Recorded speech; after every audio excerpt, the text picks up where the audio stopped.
day everyone, my name is Dan Vincent Okde, and today I will present a real airport cybersecurity incident.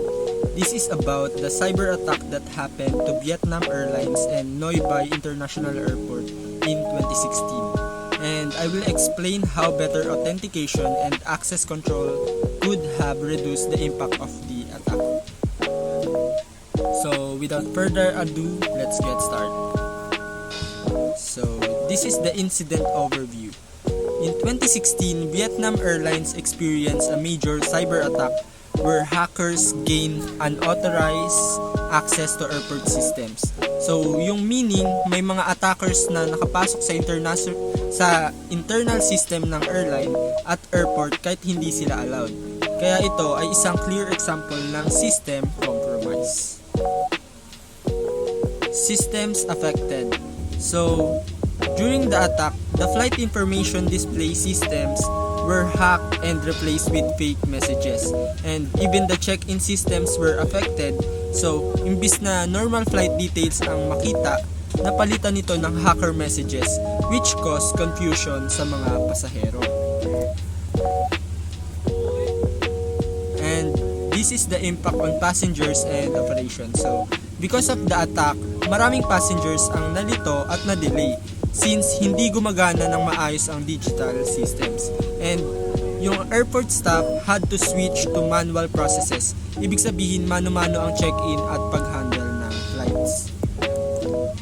So, how the attack happened? So, investigation showed that hackers were able to enter the system through unauthorized access, which means nakapasok sila sa network ng airline kahit wala silang permission, and most likely dahil sa weak authentication or compromised administrator accounts. So why is this a serious problem?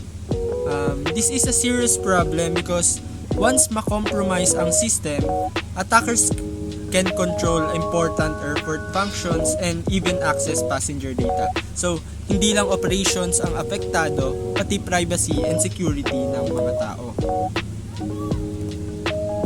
And this is the proposed solution, which is multi-factor authentication. So, if Vietnam Airlines had strong multi-factor authentications, hindi lang password ang kailangan para makapasok sa system, kundi may second step patulad ng code or biometric.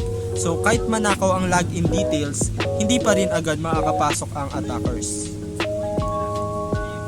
So access control. So with proper access control or least privilege, hindi lahat ng accounts may access sa critical systems.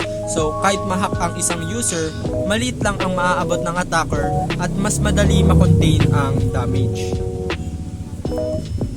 And in conclusion, the Vietnam Airlines cyber attack proves that airport and airlines are highly dependent on digital systems and are vulnerable to cyber threats. Kaya importanteng mag-invest sa strong authentication and access control to prevent